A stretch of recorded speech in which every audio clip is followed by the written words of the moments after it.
నమస్తే. Welcome to hit TV. సమస్యలని మనిషి అంటూ ఉండరు. ప్రతి ఒక్కరూ ఏదో ఒక ప్రాబ్లంతో ఇబ్బంది పడుతూనే ఉంటారు. కొంతమంది వాళ్ళ ప్రాబ్లమ్స్ ని సాల్వ్ చేసుకుంటారు. కొంతమంది వాళ్ళలో వాళ్ళే డిప్రెషన్ కి గురై సూసైడ్ చేసుకున్న సందర్భాలు కూడా చాలా ఉన్నాయి. సో అలాంటి వారి కోసమే మీ సమస్యకి మా పరిష్కారం అనే ప్రోగ్రామ్ తో మీ ముందుకు వస్తున్నారు అదాలత్ విత్ అడ్వకేట్ రమ్య గారు.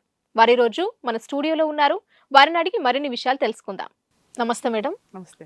వాళ్ళ ప్రాబ్లమ్ ని మీతో షేర్ చేసుకోవడానికి ఒక కాలర్ లైన్ లో ఉన్నారు. వాళ్ళతో మాట్లాడతాం. షూర్ అండి. హలో. నమస్తే మేడం. నమస్తే అండి. మీ పేరు? ఆశా కుమారి అండి. ఆశా కుమారి గారు ఎక్కడి నుంచి మాట్లాడుతున్నారండి? ఆంధ్ర మేడం, తాడేపల్లిగూడెం అండి. ఓకే, రమ్య గారు ఉన్నారు, మాట్లాడండి. ఓకే. ఆశ గారు నమస్తే అమ్మా. నమస్తే మేడం. అమ్మా ఇప్పుడు మాట్లాడతారా? పర్లేదా? పర్లేదు మేడం. చెప్పండి అమ్మా, ఎవరు ఎక్కడి నుంచి ఏంటి ప్రాబ్లం? మరి వెస్ట్ గోదావరి మేడం, తాడేపల్లిగూడెం పక్కన తెరుస్తారు మేడం, టెంటపాడు మండలం అండి. అమ్మా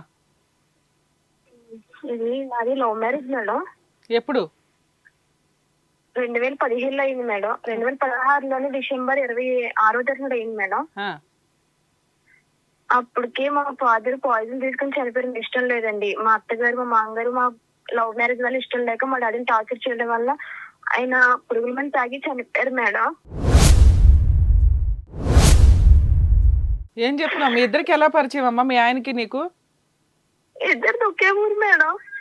అతను ఏం చేస్తాడు? ఒక్క నిమిషం నాన్న, అతను ఏం చేస్తాడు, మీరేం చేస్తారా? బాధపడకండి అమ్మా, చెప్తాను, మాట్లాడదాం. తన ఇంటర్మీడియట్ అయింది సార్ మేడం మా ఇద్దరికి. తను ఇంజనీరింగ్ సెకండ్ ఇయర్ లోని డిస్కనెక్ట్ చేసి మ్యారేజ్ చేసుకున్నాడు మేడం. ఓకే, ఎందుకు మరి అది- ఇద్దరు ఒకే కమ్యూనిటీ, ఒకే క్యాస్ట్, కాస్త ఉన్నంతలో ఒకే ఊరు, ఎందుకు వద్దనడానికి కారణం ఏంటి వాళ్ళ ఇంట్లో వాళ్ళు? అంటే ఫస్ట్ గుండా మా మేనత్ గారు అబ్బాయితో మాకు గొడవ అయింది మేడం. అప్పుడు నాకు 14-15 ఇయర్స్ మేడం. ఆ, ఆ గొడవ అయిందండి. తర్వాత పోలీస్ కేసు గట్రా అయింది, సెటిల్మెంట్ అయిపోయింది మేడం. అంటే ఏంటి మీ అందుకే- మేనత్త గారి అబ్బాయితో మీకు ఏమైనా లవ్ ఉందా, లేకపోతే పెళ్లి అనుకున్నారా ఏంటి? అంటే అబ్బాయి లవ్ చేస్తున్నాడని చెప్పింది. ఇంట్లో ఎవరు ఒప్పుకుంటే మాకు ఇష్టం లేదు మేడం. అబ్బాయి లవ్ అనే వెనకాల పడ్డాడండి. ఆ, చిన్న వయసు కూడా, ఇంకా 10th ఇప్పుడు 10th అయింది మేడం. ఓకే. సో అతను కట్ చేయించుకున్నారు, పోలీస్ స్టేషన్ లో కంప్లైంట్ ఇచ్చి అతని హెరాస్మెంట్ ఆపారు. ఆపాం మేడం. తర్వాత ఏమైంది? తర్వాత నుంచి ఈ అబ్బాయి నాకు వెంట రావడం మేడం. ఈ అబ్బాయి కూడా ఈ అబ్బాయి అంటే నాకు ఇష్టం, ఈ అబ్బాయికి నేనంటే ఇష్టం మేడం. ఓకే నాన్న. ఈ గొడవ అంతా కూడా ఊర్లో అబ్బాయి అయితే గొడవ చెప్పేలాగా మేనత్ గారు అబ్బాయితో నాకు గొడవ అయిందని చెప్పి చెప్పాను మేడం అబ్బాయికి. ఇప్పుడు మీ వయసు ఎంత అమ్మా? ఇప్పుడే మేడం ఇప్పుడు మీ ఏజ్ ఎంత, మీ ఆయన ఏజ్ ఎంత? నాకు ఇప్పుడు 25 మేడం, తను 26 అండి ఇప్పుడు. ఓ 2016 లో అంటున్నావు, అప్పటికి గట్టిగా 18 years లోకి వచ్చినట్టు మీ ఇద్దరు పెళ్లి చేసుకునే టైంకి. అవును మేడం. ఓకే, చెప్పమ్మా. ఇప్పుడు మా అందరూ కూడా మళ్ళీ పెద్ద మా డాడీ వాళ్ళందరూ మాట్లాడేటప్పటికి సరే గొడవ అంతా చిన్ని పనులు కదా, ఏ తెలుస్తారని ఏ గొడవలు కదా, సర్లే ఇంకెందుకులే 2 years ఆగితే ఇద్దరికి మైనారిటీ పేరు మ్యారేజ్ చేయొచ్చుగా నేను డిసైడ్ అయ్యామండి. ఓకే. డాడీ అనుకున్నారు. కానీ లాగులో మా మావయ్య గారు ఫోన్ మీద ఫోన్ చేసిన డాడీకి, నా తండ్రికి, ఇలాగే ఆడపిల్లని కనేసి వదిలేసావా, మా పెద్ద ఉన్న వాళ్ళం మేము అలాగే ఇలాగని చాలా మాట్లాడింది. డాడీని ఇంకా ఆలోచించుకుని గ్యాప్ ఇవ్వకుండా చేసేసారండి. ఓకే, ఆ ఫోనులు చేసి అవమానిస్తూ ఆడపిల్లని కానీ రోడ్డు మీదకి వదిలేసావా, ఉన్న వాళ్ళకి గేలం వేయమని వదిలేసారా, మా అబ్బాయి జీవితం నాశనం చేస్తున్నారు అది ఇది అనేసరికి మీ నాన్న ఫీల్ అయ్యాడా? ఫీల్ అయిపోయారండి డాడీ. అయ్యో. ఫీల్ అవడం వల్ల ఇంకా సరే మీకేనేమో మా ఆయన గారేమో మీ డాడీని మా డాడీ టార్చర్ పెట్టేస్తున్నారు, మా ఇద్దరికి పెళ్లి చేరి ఇంట్లో నుంచి వెళ్ళిపోతున్నాడు అని చెప్తానండి. ఇంక ఇంట్లో నుంచి వెళ్ళిపోయాను మేడం. వెళ్ళిపోయిన తర్వాత మళ్ళీ మా డాడీకి ఫోన్ చేసి అయ్యో మాట్లాడడం వల్ల డాడీ మళ్ళీ పాయిజన్ తీసుకునండి ఇంకా చనిపోయారు మేడం. మీరిద్దరు ఇంట్లో నుంచి వెళ్ళి పెళ్లి చేసుకున్నాక మీ నాన్నగారు చనిపోయారా? అవును మేడం. మీ ఇద్దరు అంటే వాళ్ళు ఫోన్లు చేయడం వల్ల మీ నాన్నగారిని అవమానిస్తుంటే ఆయన భరించలేక మీరు ఇంట్లో నుంచి వెళ్ళిపోండి అన్నారు మిమ్మల్ని. మీరిద్దరు, అతను కూడా బయటకు వచ్చేసాడా, నువ్వు ఒక్కదాని వెళ్ళావా? మా ఆయన గారు ఫోన్ చేసండి వచ్చి అని చెప్పారండి, వెళ్ళిపోయాను నేను. ఓకే, మన ఇద్దరం వేరే పెళ్లి చేసేసుకుందాము అని పిలిస్తే మీరు ఇంట్లో నుంచి వెళ్ళిపోయారా లేచి? వెళ్ళిపోయాను. మీరిద్దరు మ్యారేజ్ ఎక్కడ చేసుకున్నారమ్మా? మ్యారేజ్ మామూలుగా ఇంకా మ్యారేజ్ చేసుకోలేదండి, తర్వాత వేరే రూమ్ తీసుకుని ఉన్నాం మేడం. ఓకే, వీళ్ళ హెరాస్మెంట్లు పడలేక అబ్బాయి నిన్ను ఇంట్లో నుంచి బయటకు వచ్చేసేయి, మా ఇంట్లో వాళ్ళు మిమ్మల్ని హెరాస్ చేస్తున్నారు, మీ ఇంట్లో వాళ్ళు కూడా బాధపడుతున్నారు, ఇదంతా అయ్యే పని కాదు, మన ఇద్దరం ఎట్లయినా పెళ్లి చేసుకుందాము అని నిన్ను బయటకు పిలిస్తే నువ్వు అతన్ని నమ్మి బయటకు వెళ్ళిపోయావు. వెళ్ళిపోయింది అయినా మేడం. గానీ మీ మామగారు వాళ్ళు మీ నాన్నగారికి ఫోన్ చేసి బాగా హెరాస్ చేస్తే ఆయన సూసైడ్ అటెంప్ట్ చేసుకుని చనిపోయారు.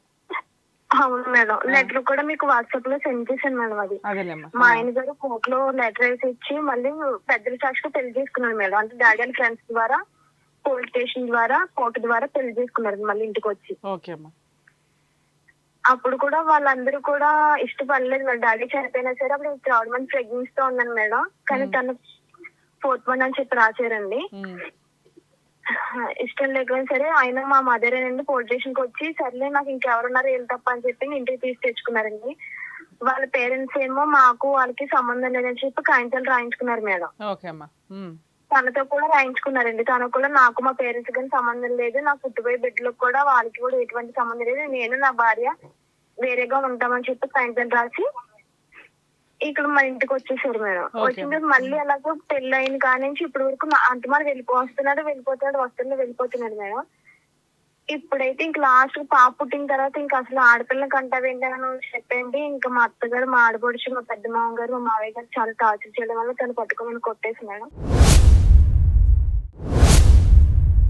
ఒక్క నిమిషం అమ్మా. ఇప్పుడు మీరిద్దరూ పోలీస్ స్టేషన్ లో ప్రొటెక్షన్ తీసుకొని పెళ్లి చేసుకున్నారు, రిజిస్టర్ మ్యారేజ్.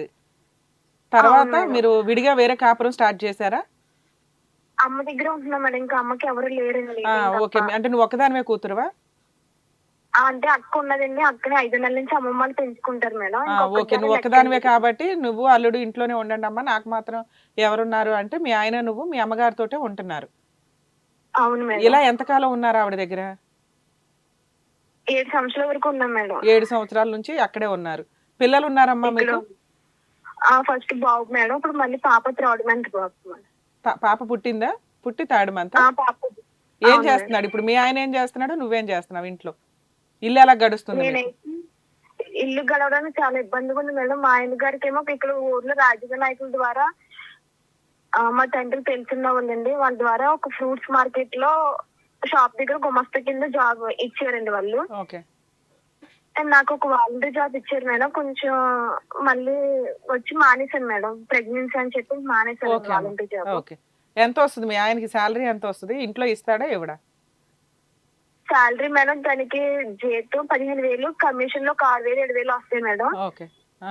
ఒక 4 నెలల నుంచి అయితే కనుక ప్రెగ్నెన్సీ వచ్చిన దాని నుంచి 10,000 ఇస్తున్నారు మేడం ఇంట్లోని. ఇచ్చిన కొంచెం బ్యాంక్ లోన్ కట్ట ఉన్నాయి మేడం. తను తీసుకున్న బ్యాంక్ లోన్లు కట్టుకుంటానండి. అలాగే మనకి అప్పుడప్పుడు అప్పులు చేసి వెళ్ళిపోయాడు మేడం. అప్పులు చేసి ఇవ్వడండి. ఆ ఇంటికైతే అమ్మ డాక్యుమెంట్స్ సరే చిన్న చిన్నగా ఉన్నాయి కదా అని చెప్పింది. అమ్మ డాక్యుమెంట్స్ వాళ్ళ చుట్టాల దగ్గర పెట్టి ఒక 5 లక్షల వరకు బాధ్యతలు తీర్చింది మేడం. మీ ఆయన అప్పులు కూడా చేస్తాడా? అప్పులు కూడా డ్రింకే ఉంది మేడం. వేరే అమ్మాయితో ఎఫ్ఐఆర్ కూడా ఉందని తెలిసి చాటింగ్ చేస్తాడు మేడం అమ్మాయి తోటి. చాటింగ్ కూడా చేస్తే నాకు దండిగా పట్టుకున్నాను మేడం. ఆ అమ్మాయికి ఫోన్ చేసి అడిగారండి, అదేంటి మా ఆయన మేము ఇద్దరు లవ్ మ్యారేజ్ చేసుకున్నాము, నువ్వేంటి అడగనంటే ఫోన్ కట్ చేసి బ్లాక్ లో పెట్టేసుకుంది మేడం అమ్మాయి. అమ్మాయి పెట్టడం కాదమ్మా, మీ ఆయన మీ బంగారం మంచిగా ఉండాలి కదా. ఇప్పుడు మీ ఆయన కదా నువ్వు 4 పీకి అడగాల్సింది. ఆ అమ్మాయిని కనిపెట్టడం ఏముంది? అమ్మాయి కాకపోతే ఇంకొక అమ్మాయి. మీ ఆయన్ని అడిగావా ఏంట్రా బాబు ఈ పంచాయతీ అని? నన్ను లవ్ చేసి పెళ్లి చేసుకున్నావు, నీ వల్ల మీ ఇంట్లో వాళ్ళ వల్ల మా నాన్న సూసైడ్ చేసుకుని చనిపోయాడు, మాకున్న కష్టాలు చాలవా, నువ్వు నిన్ను నమ్ముకొని ఉంటే నువ్వు ఈ రకమైన పనులు చేస్తావా అని నువ్వు కదా మీ ఆయన్ని అడగాల్సింది. అడిగాను మేడం, అడిగి సూసైడ్ చేసుకుంటూ కూడా వెళ్ళిపోయాను మేడం. అసలు ఏంటి అలాగని? నువ్వు సూసైడ్ చేసుకోవడానికి వెళ్ళావా? ఇంకొదిలేస్తాను అమ్మాయిని అని చెప్పి అన్నారండి. మళ్ళీ వేరే మరి ఎవరితో మళ్ళీ చాటింగ్ మొదలు పెట్టారండి. ఆ అమ్మాయిని వదిలేసాడు, మళ్ళీ కొత్త అమ్మాయిని పట్టుకున్నాడా? కొత్త అమ్మాయే తెలియదు, ఆ అమ్మాయే తెలియదు అండి. మళ్ళీ వేరే తోటి చాటింగ్, ఇన్స్టాగ్రామ్ లో చాటింగ్ అండి. ఇన్స్టాగ్రామ్ లో వేరే అమ్మాయి మా బాబు ఫోటో పెట్టుకుని ప్రొఫైల్ పిక్, ఆ అమ్మాయి కూడా నాతో చాటింగ్ చేస్తుందండి. నీతో చేస్తుందా? తనతో చేస్తుంటే నేను పట్టుకున్నాను మేడం. అమ్మాయిని అసలు ఎవరు నువ్వు ఏంటని అడుగుతుంటే అబ్బాయి అని చెప్పి మా ఆయన గారు అంటున్నారండి. ఆవిడేమో నువ్వు మీ ఆయన లవ్ మ్యారేజ్ కదా, నాకు అన్ని గొడవలన్నీ తెలుసు అని చెప్పి నాకు మెసేజ్ చేస్తుందండి.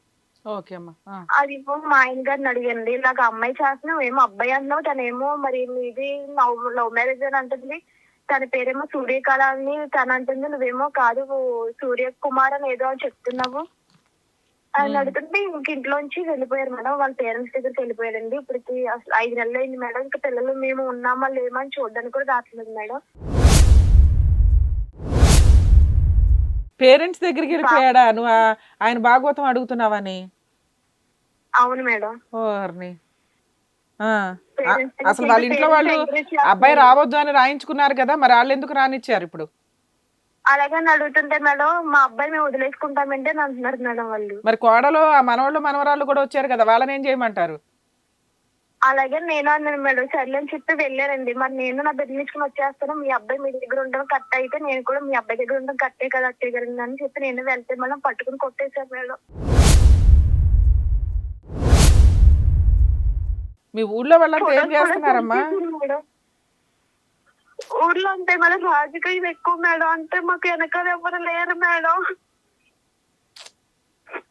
అంటే వాళ్ళు మా అత్తగారు మా మావయ్య గారు ఇద్దరు ఉంటారు మేడం. వాళ్ళు కొంచెం అంటే ఆస్తులు ఏమున్నాయో నాకు తెలియదు కానీ మేడం, ఊర్లో ఏదో ఆస్తులు ఉన్నాయో లేవో నాకు తెలియదు కానీ మనుషులు చూస్తే గంభీరంగా ఉంటారు మేడం. ఇక్కడ మాటలు అక్కడ, అక్కడ మాటలు ఇక్కడ, మాటలతో మప్పిస్తారు మేడం వాళ్ళు.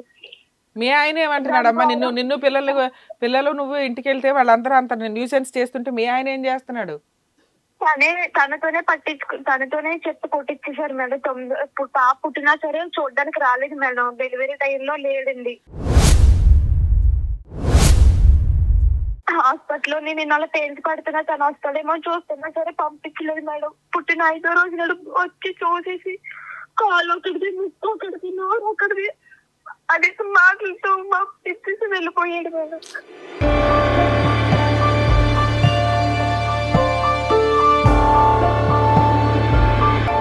అనుమానిస్తున్నాడు ఇంకా పైగా. అతను అక్రమ సంబంధాలు పెట్టుకున్నది కాకుండా నిన్ను అనుమానిస్తున్నాడు. అవును మేడం. అంటే నేను ఏ మాట కన్నానంటే మేడం, తన నాకు 9th month ఇంకా వస్తుందనగా మేడం అన్నారని బేబీ హెడ్ కింద దిగింది, చాలా జాగ్రత్తగా ఉండాలి నువ్వు అని చెప్పారండి. చెప్తే తను నన్ను మానసికంగా పక్కకి రమ్మని తన దగ్గరికి రమ్మని అడుగుతుంటే మేడం రాకూడదు కదా, ఇప్పుడు 9 months వస్తుంది రాకూడదు అని చెప్పారు కదా మేడం అంటే లేదని చెప్పి డ్రింక్ చేసి మీద పడిపోతున్నారు మేడం. పడిపోతే నేను అన్నాను అసలు నీ ఒంట్లో ఒక్క రక్తం కలిసిందో 10 రక్తాలు కలిసి మనిషి దునపోతూ నువ్వు అడుగు జంతుగా బిహేవ్ చేసి నువ్వు అసలని ఆయన అన్న మాటకు మీద అవును నా ఒంట్లో 10 రక్తాలు కలిసి మా అమ్మ 10 మందితో తిరిగింది అలాగని ఆ రకంగా మాట్లాడి మేడం, అందుకే నువ్వు కూడా 10 మందితో తిరిగి బిడ్డని కన్నవా అని మాట్లాడుతున్నాడు మేడం.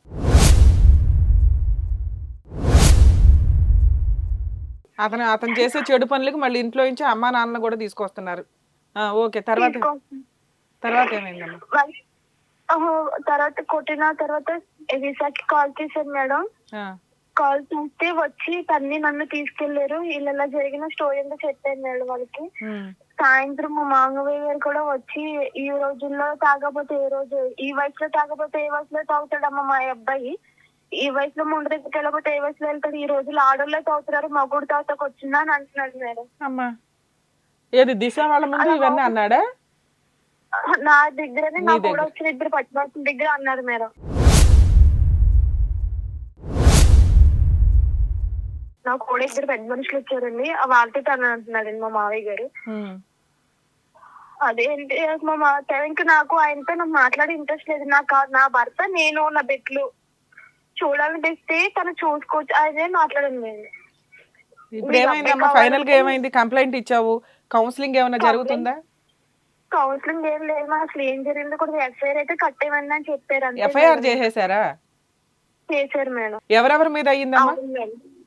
అది మా అత్త మామ మా ఆయన గారండి, ఆడబొచ్చు పెద్ద మావయ్య గారండి. పెద్ద మావయ్య గారు పక్క నుండి అన్ని సలహాలు ఇప్పిస్తారండి. ఆయన ఇలా చెయ్యాలి అలా చేయాలి. బాగానే ఉంది, వాళ్ళ పేర్లు కూడా ఇంక్లూడ్ చేశారంటే గ్రేటే. ఓకే, ఇప్పుడు ఏంటమ్మా ఆల్రెడీ పోలీస్ స్టేషన్ లో కేసు వేసావు, ఏం అడగాలనుకుంటున్నావు మమ్మల్ని? ఏమన్నా కాపురం కావాలి మేడం, ఎందుకంటే నేను అన్న తమ్ముడు లేదు తండ్రి లేదు, ఎంత నా భర్తకి పుట్టిన బుద్ధి అయితే కాదని నాకు అనిపిస్తుంది మేడం. పక్కన వాళ్ళు చేయిస్తున్నారు. మా ఆడపడుచు కూడా పాప పుట్టి చూడడానికి వచ్చి నాకు మనకి ఇద్దరు మగపిల్లను కనపోయి ఆడపిల్లని కన్నావేంటి అని అన్నదండి. అదేంటో మగపిల్లడికి కన్నావు కదమ్మా? అవునండి, అదే అన్నాను మేడం.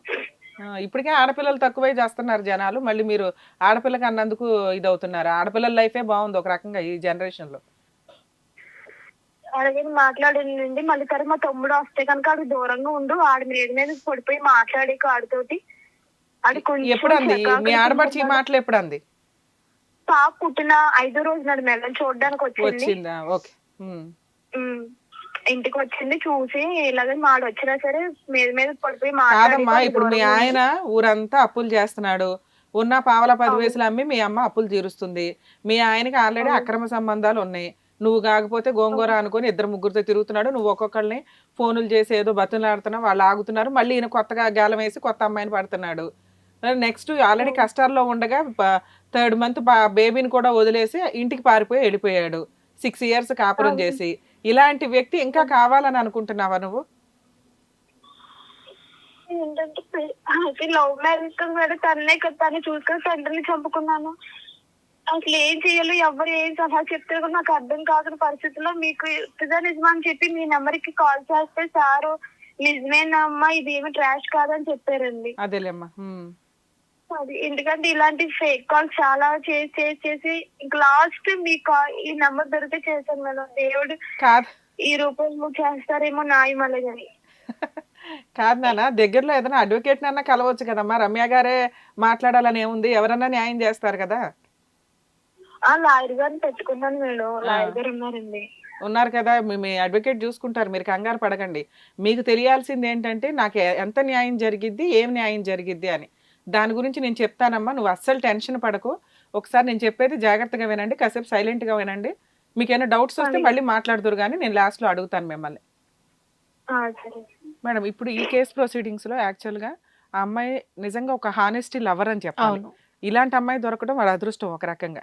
అతను కూడా పేరెంట్స్ని కాదని లవ్ చేసిన అమ్మాయినే పెళ్లి చేసుకోవాలనుకున్నాడు, పోరాడాడు, వచ్చాడు, బయటకు వచ్చి బయటకు కూడా అమ్మాయిని పెళ్లి వచ్చేసాడు. అవును. చేసుకున్నాడు. అంటే ఈ అమ్మాయికి ఇంకా అతని మీద నమ్మకం ఉండడానికి కారణం ఏంటి అంటే వాళ్ళ హస్బెండ్ పేరెంట్స్ని కూడా కాదని నాతో నాతోనే వచ్చాడు. అవును. వచ్చారు కాబట్టి మేమిద్దరం రియల్గా లవ్ చేసుకున్నామండి, మా ఇద్దరికి అంత బాండింగ్ ఉంది అని. కానీ పెళ్లి వరకు అంత నిజాయితీగా ఉన్న ఒక వ్యక్తి పెళ్ళయిన తర్వాత నుంచి స్లోగా చేంజ్ అవుతూ వచ్చాడు. అంటే ఇంకా అమ్మాయి ఎక్కడికి వెళ్ళిపోలేదు, ఆల్రెడీ ఒక పిల్లోడిని కనేసింది అవును. ఉన్నంతలో. నెక్స్ట్ బ్యాక్గ్రౌండ్ ఏమీ లేదు వాళ్ళకి వెనకాల. అత్తగార పాపం ఇంకా ఉన్నంతలో మగపిల్లోడు కొడుకైనా అల్లుడైనా ఆయన ఆయనే అనుకున్నారు. ఉన్నంతలో ఆ అల్లుడిని ఇంట్లోనే పెట్టుకొని చూసుకుంటుంది. రెంట్ లేదు, ఉన్నంతలో వాళ్ళ అమ్మగారు ఈయన అప్పులు చేస్తుంటే ఆవిడ తీరుస్తుంది. అంటే ఒక రకంగా కోడల్ని బాగా చూసుకోవాల్సిన కేసులో అల్లుడిని బాగా అల్లుడిని బాగా చూసుకున్నారు, చూసుకుంటున్నారు. అపురూపంగా చూసుకుంటున్నారు ఒక రకంగా. అతని వల్లే ఈ అమ్మాయి ఇంట్లో నుంచి బయటికి వెళ్ళిపోయింది. అతని వల్ల వాళ్ళ పేరెంట్స్ తిట్టడం జరిగింది. అతని పేరెంట్స్ తిట్టడం వల్ల వాళ్ళ నాన్నగారు చనిపోవడం. ఆ అవమానం పడలేక సూసైడ్ అటెంప్ట్ చేసుకొని చనిపోయారు.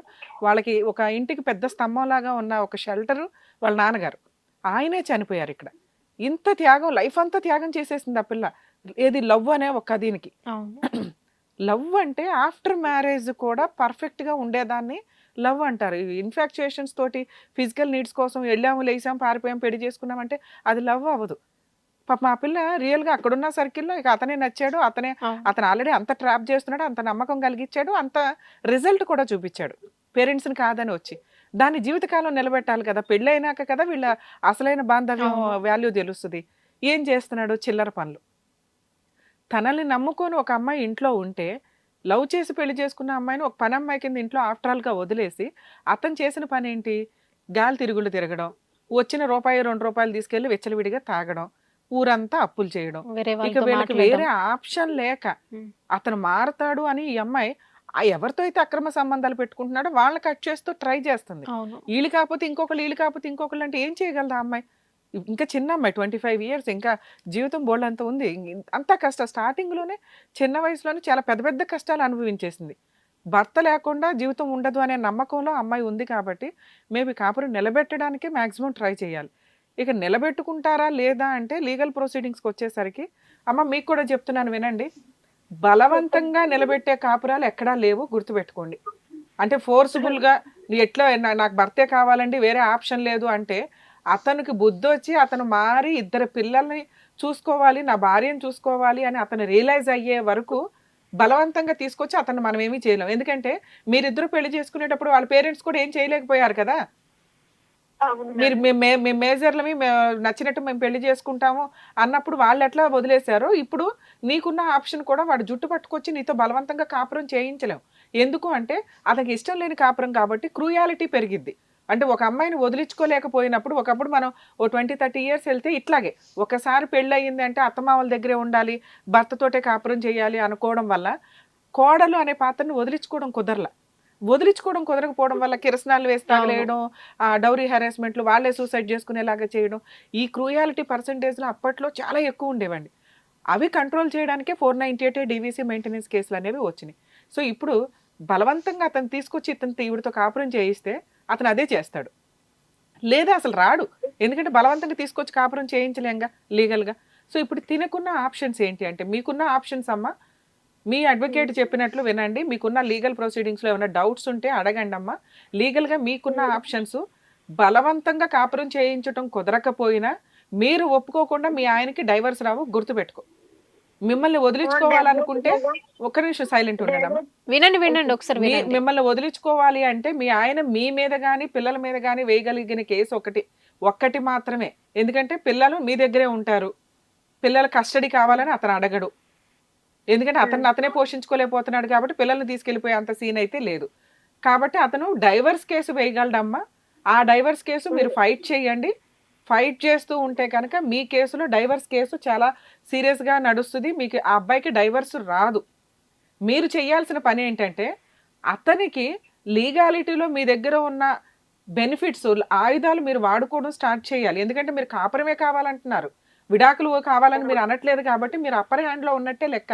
ఇద్దరు పిల్లల్ని వదిలేసి భర్తను వదిలేసి ఉండాలని నువ్వు అనుకోవట్లా. అతను మారాలి, అతనికి బుద్ధి రావాలి, వాళ్ళ ఇంట్లో వాళ్ళకు కూడా బుద్ధి రావాలి అంటే నువ్వు వాళ్ళ ఇంటికి వెళ్ళిపోయి గుమ్మాల దగ్గర వేలాడుతూ ఏడ్చుకుంటూ కూర్చోవడం కాదు. నీ పవర్స్ ఏంటో చూపించు. ఎందుకంటే మీది హానెస్టీ కేసు. ఫాల్స్ కేసులో వాళ్ళందరూ ఇట్లాంటి కేసులన్నీ వేసుకొని జెంట్స్ని హింసిస్తున్నారు. నువ్వు హింసించాల్సిన అమ్మాయివి కాస్త నీ ఆయుధాలు నువ్వు వాడుకోవట్లా. అర్థమవుతుందా? ఇప్పుడు నువ్వు చేయాల్సిన పని, నీ పవర్ ఏంటో చూపించు. నువ్వు కేసులు వేస్తే మీ ఆయన నిన్ను వదిలేయడమ్మా. నువ్వేమనుకుంటున్నావు అంటే, నేను కేసులు ఫైల్ చేస్తే భర్త వదిలేస్తాడేమో, కేసులు వేసావు కదా అని. నువ్వు కేసులు వేయిపోయినా అతను వెళ్ళిపోయాడు ఇంట్లో నుంచి. అతనికి నీ వాల్యూ తెలియాలంటే లా అండ్ ఆర్డర్ నీకు ఎంత సపోర్ట్ ఉంటుంది అనేది తెలియాలి. నువ్వు ఫైనాన్షియల్గా ఒకవేళ ఇబ్బంది, అడ్వకేట్ను పెట్టుకోలేనండి అంటే కనుక ఫస్ట్ మీరు వేసిన 498 కేసు ఏదైతే ఉందో దాంట్లో ఎఫ్ఐఆర్లో అందరి పేర్లు వచ్చినాయి అమ్మ. మిమ్మల్ని ఎవరైతే కొట్టారో వాళ్ళందరివి ఛార్జ్ షీట్లో కూడా వాళ్ళందరి పేర్లు ఉండేలాగా చూసుకోండి. ఎందుకంటే ఛార్జ్ షీట్లో ఎవరి పేర్లు అయితే ఉంటాయో కోర్టులో కేసు కూడా వాళ్ళందరి మీద నడుస్తుంది. ఇది చూసే వాళ్ళకి ఇది స్టేషన్ బెయిల్ ఇచ్చేశారు, 41 నోటీసు, అరెస్టులు లేవు కాబట్టి ఈజీ అనుకుంటారు. కానీ నీకు ఇది ఫ్రీ కేసు అమ్మ. సగం వరకు మీకు పబ్లిక్ పోలీసులు చేస్తారు. కోర్టు దాకా వచ్చినాక మీకు గవర్నమెంట్ అడ్వకేట్ ఉంటారు ఇందులో. మీ హస్బెండ్ వాళ్ళకి ఖర్చు చాలా ఎక్కువ అవుతుందమ్మా, ఫీజులు ఎక్కువ ఉంటాయి. ఆ ఫీజులు కట్టలేక నీతో సెటిల్మెంట్కి వస్తారు. నువ్వు కావాల్సింది కాపురమే అంటావు కాబట్టి అదే హ్యాపీగా ఉండడానికి ఏం కండిషన్సో అవి పెట్టు. నెక్స్ట్ ఇప్పుడు ఇంకా పోలీస్ స్టేషన్లో ఎఫ్ఐఆర్ అయింది, వాళ్ళకి స్టేషన్ బెయిల్ ఇస్తారు. ఛార్జ్ షీట్లో కూడా అందరి పేర్లు ఉండేలాగా, నిన్ను కొట్టినప్పుడు ఎవరున్నారు ఏంటనేది ఏమైనా విట్నెస్లు ఉంటే వాళ్ళందరినీ కూడా పెట్టి చూపించి అందరి మీద కేసు రిజిస్టర్ అయ్యేలాగా చూడన్నాను. నెక్స్ట్ మీ అడ్వకేట్ చేత నువ్వు ఇప్పుడు అర్జెంటుగా వేయాల్సిన కేసులు 2 ఉన్నాయి. ఇవి నువ్వు లాయర్తో వేయించుకుంటావా లేకపోతే ఎవరైనా గవర్నమెంట్ అడ్వకేట్ని పెట్టించుకొని వేయించుకుంటావా అనేది తర్వాత సంగతి. ముందు మీరు దాని గురించి ఆలోచించుకోండి. అర్జెంటుగా వేయాల్సిందని ఎందుకన్నానంటే, మెయింటెనెన్స్ కేసులు సుప్రీంకోర్టు గైడ్ లైన్స్ వల్ల చాలా మంచిగా ఆర్డర్ చేస్తున్నారమ్మా. మీరు ముందు మెయింటెనెన్స్ కేసు ఫైల్ చేయండి. ఎందుకంటే మీరు ఏ జాబు చేయట్లా, 2 పిల్లలు, అతనికి జాబ్ ఉన్నా లేకపోయినా రిక్షా తొక్కన్నా మీకు ఇవ్వాలి. ఎందుకంటే మీ కేసులో మీరు కాపురం అడుగుతున్నారు, అతని ఇంట్లో నుంచి పారిపోయాడు, అతనే హింసించాడు, అతనే అక్రమ సంబంధాలు పెట్టుకున్నాడు, అతనే పారిపోయాడు. కాబట్టి మీకు 100% మంచి న్యాయం జరిగిద్ది. ఎందుకు మెయింటెనెన్స్ కేసు అన్నాను అంటే, మెయింటెనెన్స్ కేసు వేసిన దగ్గర నుంచి క్యాలిక్యులేషన్ వస్తుందమ్మా. ఒకవేళ మీకు 1 ఇయర్ తర్వాత ఆర్డర్ అయింది అనుకోండి, మీరు ఇవాళ కేసు ఫైల్ చేస్తే ఈ రోజు నుంచి క్యాలిక్యులేషన్ వస్తుంది, ఈ మంత్ నుంచి. అందుకని అది ముందు వేయండి. ఎందుకంటే రూపాయి మెయింటెనెన్స్ కట్టాల్సి వచ్చినా కూడా ఇలాంటి కేసుల్లో మెయింటెనెన్స్ కట్టడం కంటే అమ్మాయితో కాపురం చేయడం బెటర్ అని 100% సెటిల్మెంట్కి వస్తారండి. ఎందుకంటే ఆ అమ్మాయి హస్బెండ్కి వెల్కమ్ చెప్తుంది. ఏ రకంగా? అతను తాగుడు మానేసి, అక్రమ సంబంధాలు మానేసి, వచ్చిన రూపాయితో భార్య పిల్లల్ని బాగా చూసుకో, ఇంకేం అడగట్లే అమ్మాయి. తన వైపు నుంచి ఏ మిస్టేక్స్ లేవు, ఏం అడగట్లే. సో ఇంత అద్భుతమైన అమ్మాయి దొరకడం వాడు అదృష్టం ఒక రకంగా. సో అతనికి బుద్ధి రావాలి అంటే తిని ఈ పనులు చేయాలి. ఇంకొక పని అమ్మ, అతను వస్తాడో లేదో నాకు తెలియదు కదా. ఒకవేళ అతను డైవర్స్ వేసే ఉద్దేశం ఉన్నా నువ్వు లీగల్గా ప్రొటెక్టివ్గా ఉండాలంటే నీకున్న ఆప్షను RCR, రెస్టిట్యూషనల్ కంజుగల్ రైట్స్, కాపురానికి తీసుకెళ్ళమని కేసు ఫైల్ చేయి. ఈ 2 వేస్తే అతను ఏ కేసులు వేసినా పనికిరావు, నెక్స్ట్ నీకు మెయింటెనెన్స్ బాగా వస్తుంది. మెయింటెనెన్స్ అంటూ వచ్చిన తర్వాత అతనే మెయింటెనెన్స్ తో పాటు వెనకాల పరిగెత్తుకుంటూ వస్తాడు. ఇంకేదన్నా డౌట్ ఉన్నా కూడా కాల్ చేయండి అమ్మా, నేను అందుబాటులోనే ఉంటాను, మీకు సలహా చెప్తాను. నువ్వు బాధపడక తల్లి, ఖచ్చితంగా ల్యాండ్ ఆర్డర్ మీకు సపోర్ట్ గా ఉంటది. నువ్వు కరెక్ట్ గా ఉన్నావు కాబట్టి నువ్వు 100% గెలుస్తావు అన్ని కేసుల్లో. నేను అంత మంచి మాటకి మేడం, ఫస్ట్ మీ బావతో గొడవ అయింది. నానా ఇవి ఏవి రావు. నీకు అంతకు ముందు మీ బావతో గొడవైనప్పుడు నువ్వు చాలా మైనర్వి, చాలా చిన్న విషయం. నీ మీద అనుమాన పడటం కూడా క్రూయాలిటీ కిందే లెక్క. నేను ఇప్పుడు అతని మీద ఏ కేసులు వెయ్యమని చెప్పట్లా. నువ్వు ఆల్రెడీ 498 ఎందుకు వేసావు అంటే ఆ రోజు బాధ కొట్టారు కాబట్టి అప్పుడు 498 వేయాలి. వేయకపోతే మళ్ళీ నీకు నువ్వే డ్యామేజ్ చేసుకున్న దాని అవుతావు. అలా పడింది ఆ కేసు. నువ్వు వాంటెడ్ గా వెళ్ళి వేయలే. అవునమ్మా, నువ్వు వాంటెడ్ గా వెళ్ళి వేయలేదు. ఒక్క నిమిషం నాన్న, ఎందుకంటే అట్లా నీ దెబ్బలు ఉంటాయి, అవన్నీ ఉంటాయి. అది చాలా స్ట్రాంగ్ కేసు. ఆ ఒక్క కేసు కన్నా వాళ్ళు వస్తారు. కానీ అప్పటిదాకా నువ్వు ఖాళీగా ఎందుకు ఉండాలి? నీ ఇల్లు గడవాలి, పిల్లలకి హక్కు ఉంది కదా. అందుకని మెయింటెనెన్స్ కేసు వేయమన్నా. కాపురానికి తీసుకెళ్ళమనే కేసు ఎందుకు వేయమన్నాను అంటే, ఒకవేళ అతను పొగరకు వెళ్ళిపోయి నన్నేం చేయలేదులే, ఈ అమ్మాయి బ్యాక్గ్రౌండ్ వెనకాల ఏమీ లేదు అని డైవర్స్ కేసు వేస్తే దానికి ఆర్సీఆర్ అనేది సైమల్టేనియస్ కేసు. నాన్న నీ మీద ఆధారపడి 2 పిల్లలు ఉన్నారు, మీరు సూసైడ్ అటెంప్ట్స్ చేయొద్దు, ఈ కష్టాలు ఎక్కువ కాలం ఉండవు, నువ్వే ఒక ధైర్యంగా పోరాడితే కనుక 100% ఆ అబ్బాయి సెటిల్మెంట్కి వస్తాడు. నీకు నచ్చిచ్చి ఇట్లాంటి విధవ నాకు అవసరం లేదు అనిపిస్తే గట్టిగా కాంపెన్సేషన్ పిల్లలకి మీకు పర్మనెంట్ ఎలిమిని తీసుకొని మ్యూచువల్ డైవర్స్ యాక్సెప్ట్ చేయండి. లేదు అంటే 100% నువ్వు వేసి, ఇప్పుడు నేను చెప్పిన ఈ 3 కేసులు, మిమ్మల్ని ఏమి డొమెస్టిక్ వైలెన్స్లు ఇవి కూడా వేయమని నేను చెప్పట్లేదు, ఎందుకంటే కాపురం నిలబెట్టుకుందాం అనుకుంటున్నారు కాబట్టి అర్జెంట్గా నువ్వు స్ట్రాంగ్గా లీగల్ ప్రొసీడింగ్స్ స్టార్ట్ చేస్తే నువ్వు అనుకున్నట్లుగా సెటిల్మెంట్ అవుతుంది. నువ్వు అస్సలు టెన్షన్ పడకనానా. ఆల్ ది బెస్ట్, జాగ్రత్త. రమ్య గారు, ఆయన జెన్యున్ గానే ఇష్టపడ్డా? ఇప్పుడు జెన్యున్ గా ఇష్టపడి వాళ్ళ అమ్మ నాన్న వదిలేసి నాతో బయటకు వచ్చేసాడండి, మా ఇంట్లోనే ఉంటున్నాడండి అని ఈవిడ చెప్తుంది. అంత జెన్యున్ గా ఇష్టపడ్డ అతను పిల్లలు పుట్టిన తర్వాత ఎందుకు వెళ్ళిపోవాల్సి వచ్చింది? మాక్సిమం జెంట్స్ మెంటాలిటీ ఎట్లా ఉంటుందంటే, మ్యారేజ్కి ముందు ఒక రకంగా, మ్యారేజ్ తర్వాత ఒక రకంగా. ఈ అమ్మాయి బోర్ కొట్టింది, వైఫ్ ఎక్కడికి వెళ్ళదు, 2 పిల్లలు పుట్టేశారు, లైఫ్ ఇంకా కొత్తగా కావాలి. ఈ కొత్తదనం అంటే మోరల్ వాల్యూస్ చాలా తగ్గిపోయినాయి. ఇప్పుడు అతను అనటానికి లేదు, సొసైటీ అలా ఉంది. సో దానివల్ల ఏంటంటే అమ్మాయి ప్రెగ్నెన్సీగా ఉన్న టైంలో అతనికి ఫిజికల్ నీడ్స్ కాస్త ఎక్కువే అన్నట్లు మనకు అనిపిస్తుంది. తను చెప్పట్లేదు, 9th మంత్ ప్రెగ్నెంట్గా ఉన్న అమ్మాయి మీద సెక్సువల్గా అని ఏ డాక్టర్ చెప్పరు. యాక్చువల్గా 6th మంత్ నుంచే చాలా జాగ్రత్తగా ఉండమని ఏదో ఉంటాయి. సో అయినా అట్లా వెళ్తున్నాడంటే అతను ఫిజికల్ నీడ్స్ కంట్రోల్ చేసుకునే వ్యక్తి కాదు. దానివల్ల ఏంటంటే ఎవరు దొరికితే వాళ్ళతో అన్నట్టు ఏదో ట్రాప్ చేసి అక్రమ సంబంధాలకి వెళ్తున్నాడు అతను. ఇప్పుడు ఎంతగా తెగిచ్చేసాడంటే పేరెంట్స్ సపోర్ట్ దొరికేసింది. వాళ్ళకి ఆల్రెడీ ఈ అమ్మాయి అంటే ఇష్టం లేదు. సో ఆటోమేటిక్ పేరెంట్స్ సపోర్ట్ దొరికింది, పని చేయవసరం, ఏదైనా గొడవ జరిగితే వాళ్ళు చూసుకుంటారు అన్న ఒక ధీమా వెళ్ళిపోయింది అతనికి. వీళ్ళకి వెనకాల బ్యాక్గ్రౌండ్ లేకపోవడం వల్ల ఏం చేస్తారులే అని ఒక ఇది. ఇప్పుడు నేను చెప్పిన లీగల్గా తను ప్రొసీడ్ అయితే కనుక 100% చాలా స్ట్రాంగ్గా భర్తని మార్చి వెనక్కి తెచ్చుకోగలిగిందండి. అతను ఫస్ట్ చేసింది రియల్ లవ్వే. ఎందుకంటే ఇంట్లో వాళ్ళని కాదని చేసుకున్నాడు అంటే, రియల్గా పెళ్లి చేసుకున్నాడు, 6 years బాగానే ఉన్నాడు ఉన్నంతలో. కాకపోతే ఏంటంటే బ్యాడ్ హ్యాబిట్స్ స్టార్ట్ అయిపోయినాయి వరుసగా. ఎందుకు అంటే ఇప్పుడు నేను చెప్పిన రీజన్స్ వల్ల. మేబీ నిజంగా నమ్మి మిమ్మల్ని ఒక అమ్మాయి, అసలు ఇట్లాంటి అమ్మాయిలే దొరకట్లేదు ఇప్పుడు, అంత నమ్మి ఒక అమ్మాయి వచ్చినప్పుడు అపురూపంగా చూసుకోవడం ఎట్లా, కాపురం నిలబెట్టుకోవడం ఎట్లా? ఇప్పుడు ఈ జనరేషన్ మనం ఏమన్నా సీనియర్ సిటిజన్స్ని, పెద్దవాళ్ళని, కపుల్స్ని చూస్తామేమో కానీ ఇంకో 5-10 years అయితే ఆ ఏజ్ కపుల్స్ మనకు కనిపించరేమో అన్న ఒక డౌట్ వచ్చేస్తుంది నాకు. ఎందుకంటే మ్యారేజ్ అయిన ఆల్బమ్స్ వచ్చేలోపే డైవర్స్లు అయిపోతున్న కేసులు ఎక్కువ ఉన్నాయి. సో మ్యారిటల్ రిలేషన్ అనేది నిలబెట్టుకుంటే బాగుంటుంది అనేది నా ఉద్దేశం. రమ్య గారు, ఇంకా ఏంటంటే ఇప్పుడు చెండాలం ఏంటంటే, ఇప్పుడు అవతల అంటే ఈయన పర్ఫెక్ట్ గా ఉన్నా కూడా అవతల సైడ్ నుంచి మెసేజ్ చేయడము, కాల్స్ చేయడము, కొంతమంది లేడీస్ అసలు ఎంత చెండాలం అయిపోతుంది అంటే వాళ్ళ వల్ల కూడా వీళ్ళు చెడిపోయే అవకాశాలు ఉన్నాయి.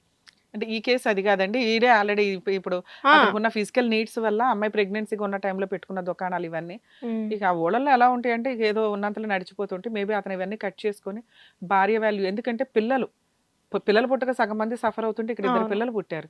పిల్లలకి తండ్రి లేకపోవడం అనేది ఎంత పాపం అది.